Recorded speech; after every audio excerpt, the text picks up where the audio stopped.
కాంగ్రెస్ వాళ్ళు ఇలా బీఆర్ఎస్ వాళ్ళు అన్నారు, గ్రామ పంచాయతీలకు పోదామా అన్నారు. మీరిద్దరు కాదు, మీరిద్దరు రండి, మేము కూడా వస్తాం.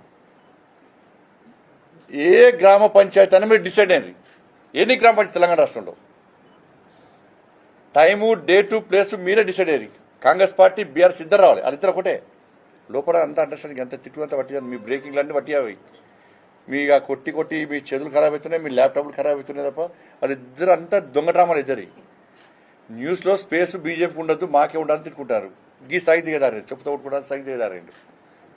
నేను బీఆర్ఎస్ పార్టీ, కాంగ్రెస్ పార్టీ సవాల్ చేస్తున్నా. తెలంగాణ రాష్ట్రంలో ఏ గ్రామ పంచాయతీ అని మీరు డిసైడ్ అయ్యారు, ఆడికి మేము వస్తాం. మా రాష్ట్ర అధ్యక్షుడు రామచంద్రరావు నిర్ణయించినటువంటి నాయకుడు అక్కడికి వస్తాడు.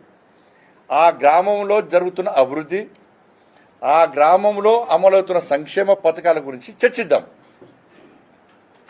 ఈ 11 సంవత్సరాల కాలంలో కేసీఆర్ ప్రభుత్వంలో కానీ, ఈ సంవత్సరాల కాలంలో రేవంత్ రెడ్డి గారి సర్కార్ పాలనలో కానీ ఆ గ్రామంలో ఏం అభివృద్ధి జరిగిందో చర్చించడానికి మేము సిద్ధం. మీరు సిద్ధమా? ఎన్ని గ్రామ పంచాయతీ? చర్చ దీని మీద జరగాలి.